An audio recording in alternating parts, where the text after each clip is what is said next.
Hey everyone, this is Mike, and last night I completed one of the few end of expansion goals that I had left for Shadowbringers, which was to obtain the triple Triad mount. Now, this is actually kind of funny to me that I already have this mount, because the triple Triad mount wasn't something that I was planning to pursue until I wanted to have something to do in-game while queuing for Mahjong, which getting the Mahjong Master title was another one of my end of expansion goals, or well, still is, because I don't have it yet. So that's how it all began. Triple Triad would just be something that I could do while I was queuing for stuff, but it quickly changed into me going after the cards instead of queuing for Mahjong, and I think the reason for that is the time commitment. If you want to play a game of Mahjong, it usually takes somewhere between 20 and 40 minutes, depends a bit on how the game goes, and then of course there's still the queue time, and because the Mahjong community on my server isn't that big, it can sometimes take a little while to get into a game in the first place. Triple Triad didn't have any of that. You just walk up to an NPC and you can just play, and a game of cards only lasts about a minute, if even that long. So because of that, I would just start playing some games here or there whenever I had a few minutes to kill, waiting for people to show up to raid, pizza in the oven,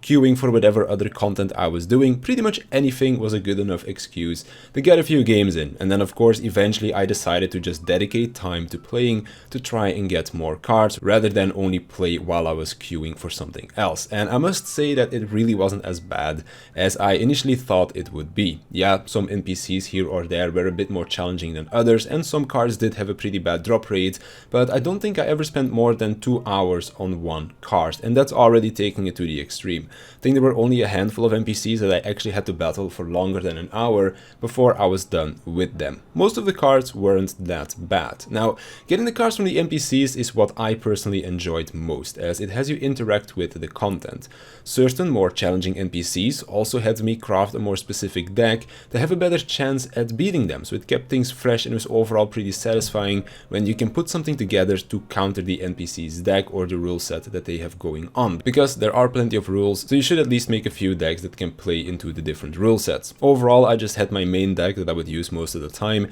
and then I had 2 more, one for Ascension and one for Reverse. The other slots I would use when I needed to make a more specific deck when I was fighting a more challenging NPC, but I think I only had to do that like maybe 2 or 3 times. Overall, those 3 decks worked just fine, so getting the majority of the cards went by a lot faster than I had thought. I think it maybe took a week or 2 to get most of the cards. Now, of course, I already had a lot of cards to begin with. Been playing this game for over 5 years, so I've also spent a lot of time doing content, and a lot of cards are tied to dungeons, raids, extreme trials, so most of those cards I already owned. It's the ones that came from the NPCs that I didn't have because I just didn't really play many NPCs yet before.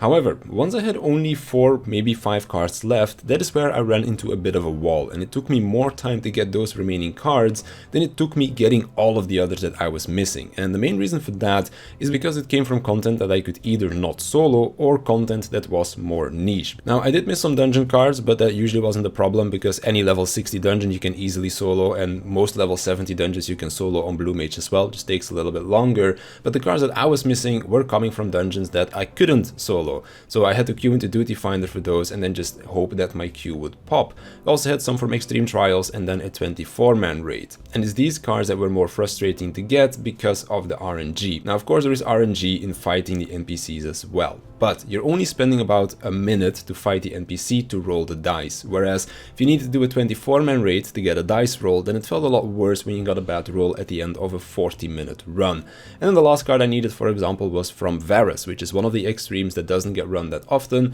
because it doesn't drop a mount, and for some reason the fight is still a major shit show half of the time as well, so it felt kinda hard to find parties for that as well. So I feel like for the 24-man raids in the Extreme Trials, they should allow you to trade a certain amount of tokens for the card, because of course Extreme Trials give you tokens, and 24-man raids also give you those coins that you can trade in for like gear upgrades, so you could maybe add a card to that as well. Also, add to this the fact that for 24-man raids at least, people that own the card can still roll for it as well, adds to that frustration, so having some kind of a guarantee would be really nice. But overall for me, it wasn't too bad. Now, if you're a newer player or a more casual player that wants to go for this mount, things might be a little bit more time consuming. because I am a veteran player that has done most of the content the game has to offer, I also had all of the NPCs unlocked already, except one of them, but that was a very short quest line that I had to do to get it. But I found out through a friend of mine that there are a fair amount of NPCs that are locked behind content, and one of those, for example, is the Eureka NPC.